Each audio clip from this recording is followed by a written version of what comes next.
Well, August has proved to be a very eventful month for Monster Hunter World. We've already gotten quite a bit of new content, and we've got more coming this month as well. We got an announcement that Kulve Taroth will be making its return on August 16th at 8 p.m. Eastern Standard Time. For those of you in different time zones, you will have to figure that out for yourselves, but she will be bringing with her some new relic items, which are actually really good. Now, I have been saying for a few months that I think it would be really cool that each time Kulve Taroth comes through that she brings new items, because it is actually getting a little stale having all of these same items in the pool, because a lot of people aren't playing the quest anymore, which makes it that much harder for all the other hunters to continue being able to run this for themselves. I think Capcom is starting to notice that as well, which is why they've incorporated 14 new relic items for everyone to get, and some of these are actually really good.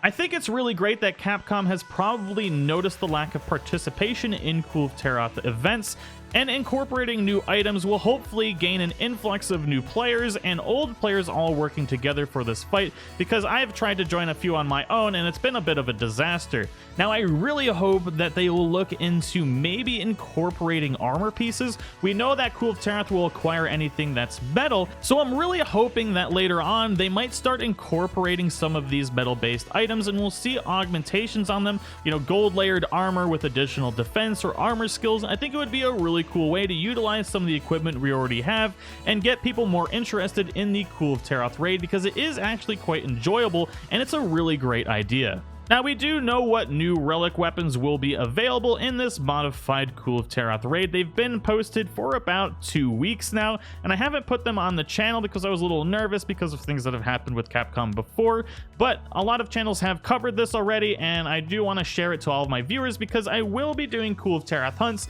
and I want to get you guys excited about this because there is actually new equipment for you guys to get, and I want to inform the community so that everyone can be proactive and do this all together. So I will be actually live streaming these hunts when they're available so we can get a whole session together and get everybody their equipment. But regardless, let's go ahead and show off the new weapons. A lot of these weapons are actually going to compete with a lot of the best options for each class. Now, there is one thing that I want to notate with the batch of 3 here, is that the Charge Blade is actually the only one in the entire list that has unlocked element. I don't know if this is a mistake by the person who provided the screenshot, if they were running free element or not, because it's very strange being the only Kulve Taroth weapon that has natural unlocked elemental damage. If this does end up being an error, I do think this switch axe will make for a really good 100% crit non-elemental build.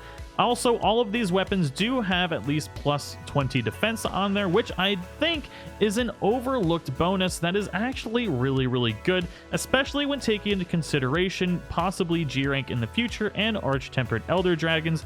The additional defense is definitely welcomed. I feel like this greatsword is going to be absolutely amazing, but the dual blades on the other hand aren't very good at all, and they fall well behind many of the dual blades currently offered. Unfortunately, we don't currently know what ammo types the light and heavy bowgun are going to have, but you can at least see the general stats here. Now, the hammer is amazing. This hammer might actually make me play hammer for a little while. It looks like it's gonna be phenomenal, and I cannot wait to get my hands on it. Although RNGesus is not ever in my favor, so I'll probably never do it. So those of you that do get this, let me know how amazing it is, and I can live vicariously through you. The bow that we're getting is actually a little bit better than the current bow offered from Kulve Taroth. It's got 240 raw damage with 10% affinity, and we actually get power coating on this one, which is a nice added feature. The Longsword is also particularly good with natural white sharpness, 20 defense, and higher raw damage than the current Lunastra weapons. So this will be really nice with the added effect of Elementless on here for a high crit infinite sharpness build. Although we do not have the Lunastra skills on here, I think it is still a little bit better. The Switch Axe and Sword and Shield do look like they're going to be pretty decent. Now, on the other hand, it's going to be really hard to say what melodies we're going to get on the Hunting Horn, but I do think we're going to get at least Attack Up Large and Health Recovery on here. It's hard to say what the other melodies will be, but it does have potential. The last two weapons on the list I'm not terribly impressed with. I'm a little curious as why we have negative affinity on the Lance, and the Insect Glaive has surprisingly low raw damage. I don't know exactly how to feel about these, but there are other weapons in this list that I am really excited to get my hands on. Now, this is just a quick informational video. I hope it's gotten some of you excited to do the Kulve Taroth event again, because I know I certainly have missed out on other weapons that I still want to get, and hopefully having more people enticed to do this will bring a lot of people back into this event and allow people to actually get some new items. So I hope you guys all enjoyed it. If you did, don't forget to show your support and smash that like button, and stay tuned for Kulve Taroth live streams when it is released on Thursday at 8 p.m. Eastern Standard Time. I will be doing full raids with the lobby, so I hope you guys are all excited, and I will see you all in the next one.